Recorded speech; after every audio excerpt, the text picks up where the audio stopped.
Hey guys, Chris Cookin' Nashville here. Welcome to my kitchen where we're working to change the world one plate at a time. This week's recipe is going to be a lot of fun. So a couple of weeks ago I did carnivore pizza crusts, and with a slight modification of that recipe and some other techniques, I'm going to show you how to do carnivore cheesy garlic bread. But before you get super excited, let me make it even better.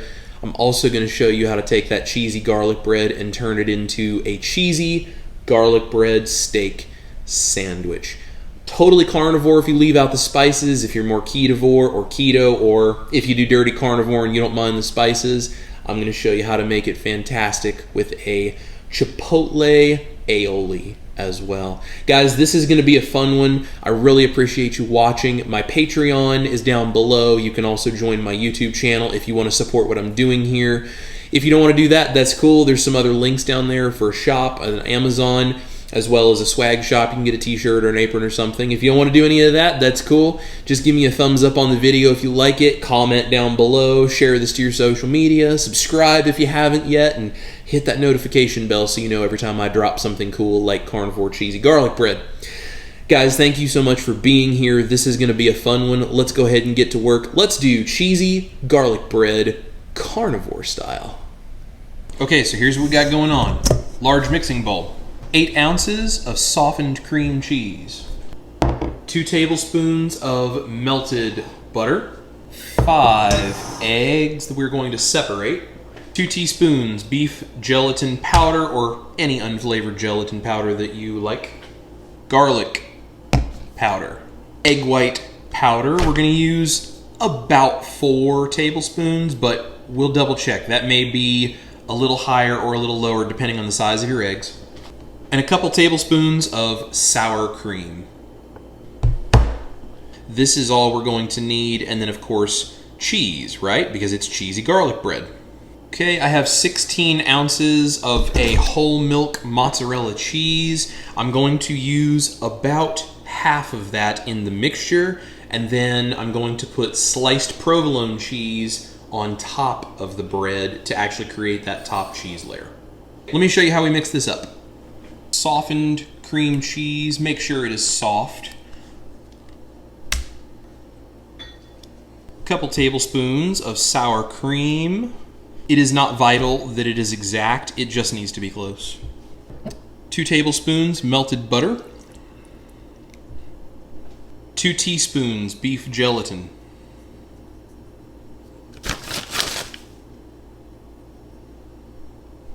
5 egg yolks, and we're going to keep the whites in a separate bowl.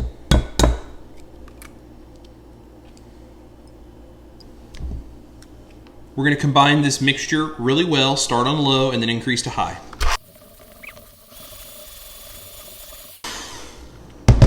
Okay, we're going to put approximately 2 tablespoons of egg white powder. It does not have to be exact. We're going to worry more about the texture than the exact measurement, and I'll show you why. Mix on low, then on high.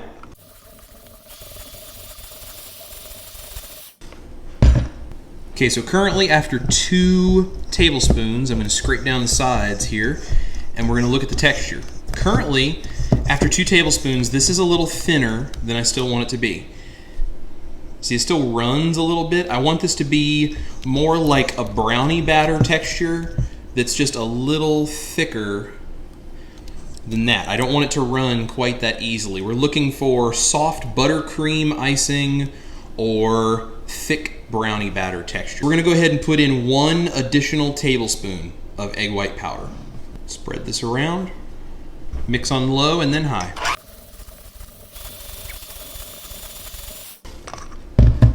Okay, so here is our mixture, and now you can see it has thickened up more.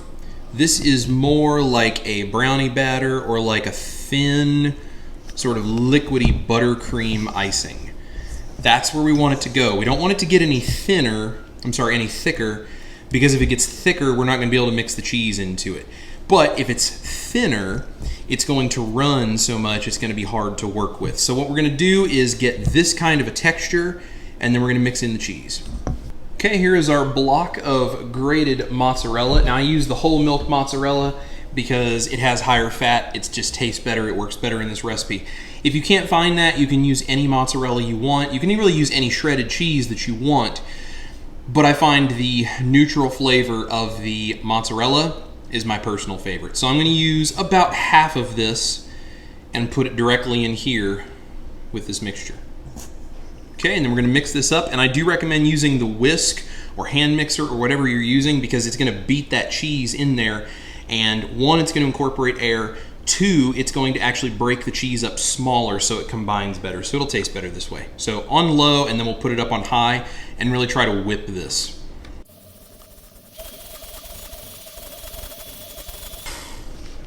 Okay, one last thing I'm going to do. This is totally optional, but it makes it really, really nice, so I'm gonna do it. If you don't wanna do this, you don't have to. I just think this makes it really nice. I'm gonna put in a little bit of baking soda to interact with the sour cream and cream cheese in here because they both have a slight acidity. I'm gonna put in about a 1/4 teaspoon of baking soda right on top and mix that in really well.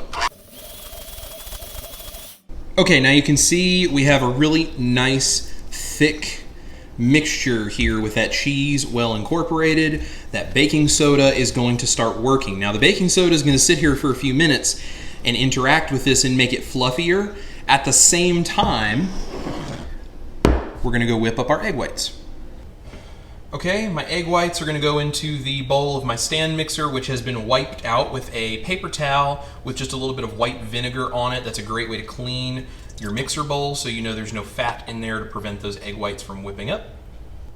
I'm also going to add 1 tablespoon of egg white powder. Okay, so you guys can see we have the egg whites and egg white powder. We're going to lift this up, turn it on low, and move it up to high.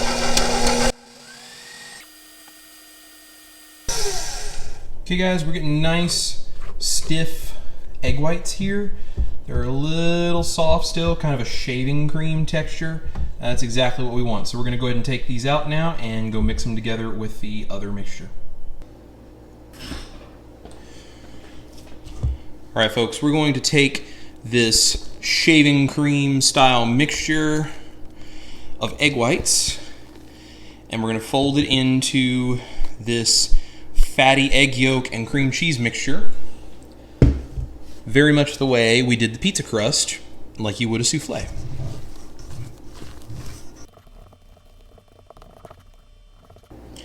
So that was about 1/3 of the egg white mixture. I'm gonna now put the additional 2/3 in, and I'm gonna be a little more gentle mixing it in.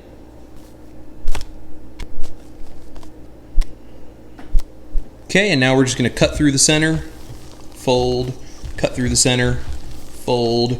Continue doing that, getting it very well mixed, but trying not to knock any more air out of it than we have to.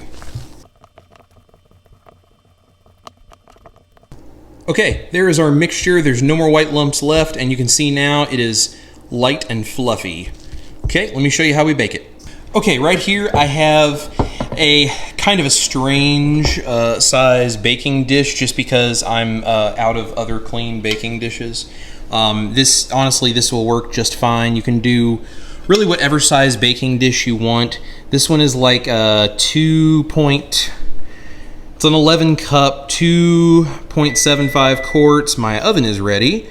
2.8 liter, something like this. This is basically about 10 inches by 8 inches by 3. Anything that this is going to fit into where there's still some room is fine. It just depends on the thickness of the bread you're going to get. Anything's going to be fine. Now I have heavily greased this with lard. You can use bacon grease, you can use butter, whatever it is you want to use. Just really heavily oil the inside of this.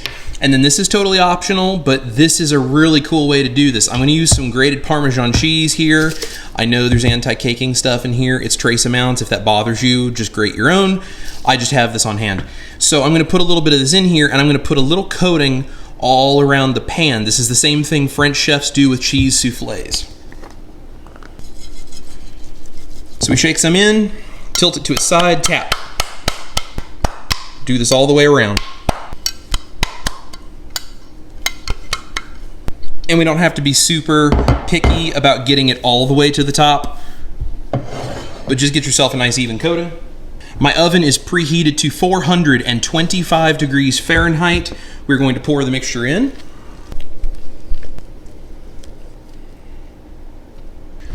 Then we're just going to spread it out.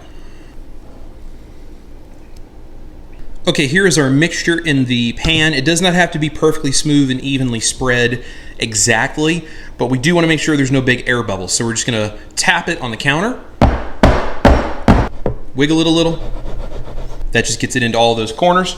I'm going to put another little sprinkle of the mozzarella cheese on top, but I don't want to do too much of this because I want this to be able to get some air so that as it rises, it starts to brown on top. That's why we're using a hot oven and the extra fat.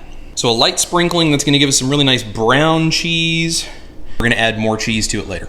Okay, I'm also going to now add a light sprinkle of garlic powder. Again, I do not want to go too heavy on this, but I do want to get a little bit of that garlic flavor going on. Now, if you don't do garlic, you don't do spices, that's cool, leave it out. It's just going to taste more like a cheese bread and less like a cheese garlic bread. This is going to go in the oven. We're going to check it in about 15 minutes. It should be raising, it should be starting to brown, and as soon as we see the top starting to brown, we can add more cheese, and I'll show you how to do that. Middle rack of the oven. We'll check on it in about 10 to 15 minutes. Okay guys, now the cheesy garlic bread is in the oven. I'm going to check it at 10 minutes. It's probably going to have to go about 15 before I actually add anything to it, but I'll check it at 10 minutes just to make sure. If I'm starting to see things brown or, you know, it looks like it's getting a little bit too done, could be the oven's running a little bit hot, I'll go ahead and start the next step then. In the meantime, I already know some of the things that I'm probably going to get comments on. That's not carnivore with all that dairy and cheese. Dairy and cheese are carnivore. Some people can't eat it, some people can. I get it. If you don't eat dairy, don't make this recipe. That's fine.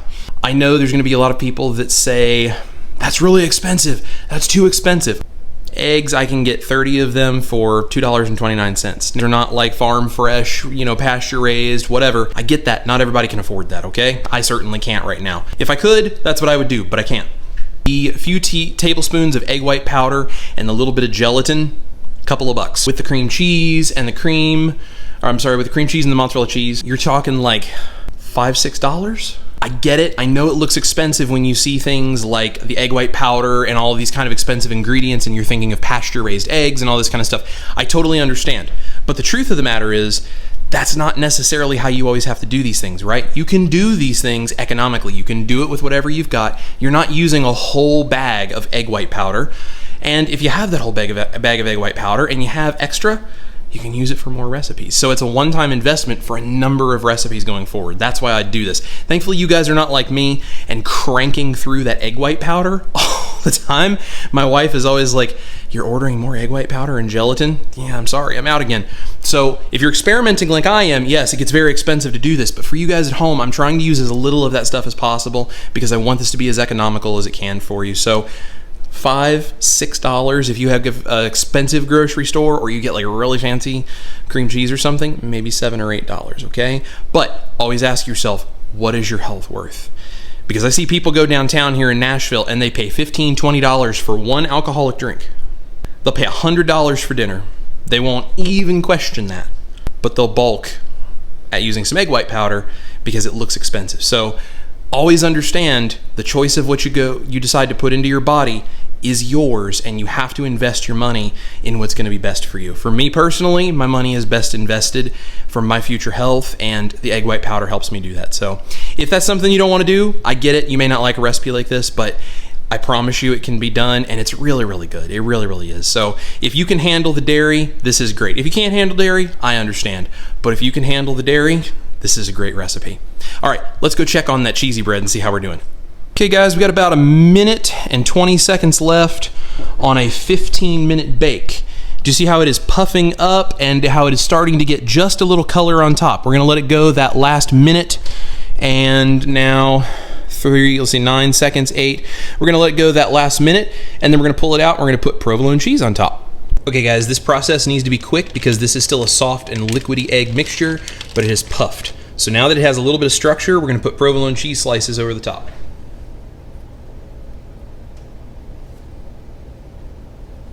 And here's the deal, you can top this any way you want. You want to add a little bit of shredded mozzarella? Go for it. You say it needs a little bit more Parmesan? I'm in complete agreement. You want to vary up the flavors and add a little bit of shredded sharp cheddar cheese? Why not? Okay, this is going to go back in the oven. We're going to check on it in another 10 to 15 minutes. As this has been 30 minutes in the oven at 425. Man, look at that. That looks so good. Now what I'm going to do is leave the oven open for a couple of minutes while I turn the oven down to 350. We're going to give this another 8 to 10 minutes in the oven at 350, but we're going to leave that oven door open so it cools down just a little bit so that we don't overbake it. And then we're going to take it out and I'll show you guys what it looks like. Okay guys, so between 8 and 10 minutes later, we are going to take this out of the oven. This has been in at 8 to 10 minutes on 350, and I just want to show you guys, come close. Take a look at what we got going on. That is absolutely beautiful. The browning on top like that shows you that it is being cooked all the way through, and that bread is going to be absolutely fantastic. So we're going to take this out carefully. It's going to be hot. We're going to sit that there. Now we're going to let this sit and cool for a little while. It is going to sink some as it cools. That is okay. What we have essentially made is a giant overcooked souffle. So we're going to let it sit and cool, and then we will get it out of the pan, and I'll show you guys what we have, and then we're going to turn it into a couple of breadsticks and a couple of steak sandwiches for you guys. Okay guys, this has started to cool. You can see that it is sinking in the middle. The edges are starting to pull away. That's totally normal. That's what it's going to do. We needed the extra space in here so it has the ability to expand, but it is going to pull away. Once it starts to do this, bring it over here to the cutting board, and we're going to turn it out. And see, because we greased that and added that Parmesan cheese in there, it came right out no problem. Okay, this is still hot, but we're going to flip it over. We're going to let that cool the rest of the way. Now what I'm going to do is I'm going to trim the edges as breadsticks, and then we're going to use the center for the steak sandwiches. This is sat here and cooled. We are going to trim all of the edges off of it and have those just as cheesy breadsticks, show you what that is like. And then we're going to use the center of this, and I'm going to show you how we make the steak sandwiches. So we're just going to trim everything up. Do you see that? Do you see the bread texture of this? Okay, so there's all the edges trimmed off. You don't have to do that. I just did that because I'm going to make these into sandwiches. It'll make it a little easier. Serve these up as breadsticks. You guys will be super happy. So we're going to try these. Now, I have had this before, but my wife has not. So I'm going to let her go first. Here, honey, want to grab a breadstick here? Grab a whole piece. Yep, she's excited about this. I can tell. She loves cheesy bread. I love cheesy bread. Who doesn't love cheesy bread? Yes. You guys hear the crunch on that? It tastes like bread. Isn't that good? Is this bread? No. This tastes like bread. I'm not even lying. It's bread. There's like this fluffiness. It tastes like bread. Dang. I don't even know what to say about it other than... Tastes like cheesy bread? Are you sure it's really not bread? Wow. This is amazing. Absolutely. It tastes just like bread. I thought like he was playing like a joke on me, like a prank. This is delicious. It's like buttery. Yep. And soft. You got like this crunchy outside. You can taste the cheese. I get cheese from it. It's really not bread. Wow. It's really good. I'm gonna eat the whole thing. Yeah. All right. All right, my turn. All right. It smells like bread. It squeezes like bread.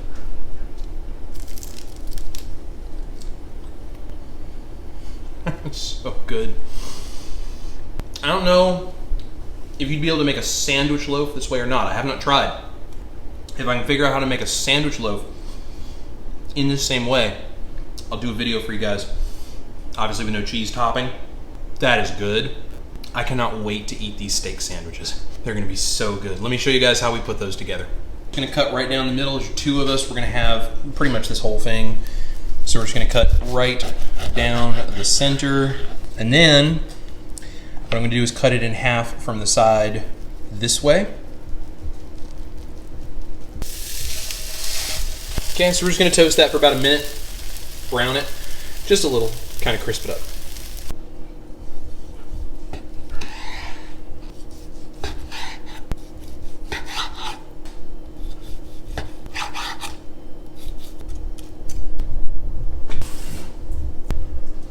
Okay, this is chipotle aioli that I made out of my butter mayo. If you guys would like to see more recipes like this one, you can join the Patreon group, $5 and up, or you can join the YouTube memberships. These kinds of things, sauces and a whole bunch of other things I'm doing some special recipes for my members. So, but this is butter mayo, and it has some chipotle flavors in it, a few secret ingredients. But I made this chipotle aioli. We're going to spread this on our bread, our cheesy garlic bread.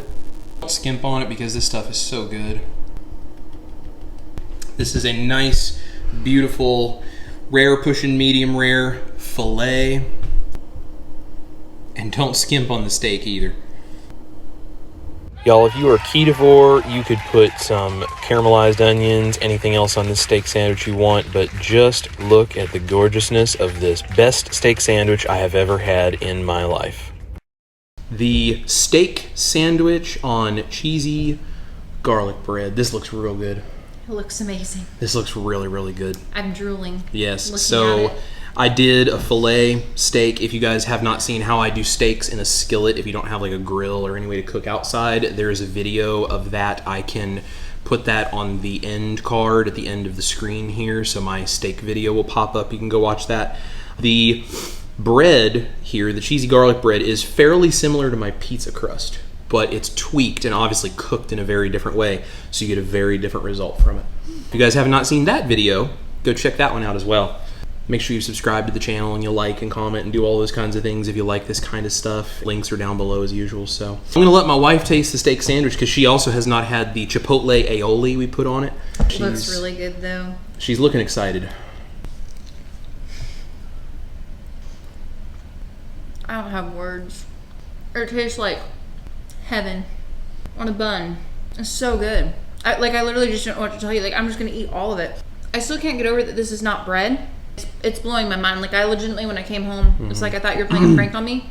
I thought this was like actual like garlicky, cheesy bread of some sort. Right. And you were playing a joke. This is definitely like super, super tasty. The steak is perfectly cooked. The dressing, what did you call it? An aioli? The chipotle aioli. Yeah. So much flavor. So good. You just take a bite and it's just like, boom. Whoo, like, yeah. Now, if you guys are like keto, like what she is, you can see she's got some roasted asparagus over there. But if you're keto, or if you're like ketovore and you occasionally like to indulge a little bit, you could do like some onions and you could roast them in the steak juices with some butter and do like beefy onions and make almost like an onion jam by caramelizing them and put that on here. All kinds of ways you can do this. But guys, when you make things like these cheesy breads, you can take this and it's the starting point to so many other recipes. And I think that's one of the cool things about this stuff. That's why I focus so much on like the breads and the pastas and the rice and the potatoes and stuff. There's so many other things we can now build. You know, I'm kind of getting some of these like staples and everything nailed out, not only for you guys, but for us too. This is just so good though. I'm gonna go ahead and give it a bite because she's giving it such rave reviews. I need to. And it's so good. Like, how do you not like this? So good. Right? This is probably one of my favorite things you've ever made. I get that this is like overall fairly simple. I mean, you know what I mean? Like, well, it's steak and simple, sauce and... It's simple by my standards. Yes. I know a lot of people probably look at this and go, oh my gosh, that's so complicated. There's no way I'd spend that much time in the kitchen. And I get that. Every now and then, though, it is fun to do this kind of stuff and just enjoy being in the kitchen and cooking for people. This is delicious. This is seriously like probably, man, I don't even know, top 5 maybe favorite things you've ever made. Not keto carnivore, like ever. Like ever. There you go, guys. Well, that's the thing. Like, I think this is bread. Right. You know how sometimes like maybe something's like a little off and you're like, oh, you know, it tastes very much like, no, it's like that tastes like bread to me. Right. And it's like, I mean, it's like holding like bread. It's not soggy. It's like, this is one of those kinds of, you're just like, oh my gosh. This is one of those kinds of sandwiches I would expect to go someplace like Panera and get something where it's like they're trying to like elevate the basic like steak sandwich by doing a cheesy bread and like a fancy steak and an aioli and whatever. Like, that's very much what this is. But ketovore, carnivore approved. And if you're a carnivore and you don't do the spices and you don't do the sauces, that's cool. You can just do the cheesy bread with no spices, and you can do the steak and, you know, do whatever it is you would like to put on it as a sandwich. You know, whether you want to do just like some mayo, you can use my butter mayo and make it without the other stuff in it, the seasonings and the vinegar and stuff, and you can make it fully carnivore, just butter and eggs. That's the cheesy bread and turned into steak sandwiches, and I'm going to destroy this steak sandwich now. Same. The addition of the filet on it is really nice. We don't have filet very often. One on sale when I went to the store. It was on a manager special. Super it was just a small pack, and since I was doing a steak sandwich, it's like I'm not going to need a massive amount because of the egg cheesy bread stuff. So I bought the small pack, but we're going to thoroughly enjoy this. I hope you guys try this, and I hope you guys enjoy this as much as we do. Guys, thank you so much for watching. As always, Chris Cook in Nashville, Mrs. Chris Cook in Nashville, we love you guys. Eat your meat, love your life, change the world one plate at a time. I'll see you guys in the kitchen for the next recipe. Bye. Can I have more of that sauce? Yeah. Have you done anything to deserve this? Melody approves.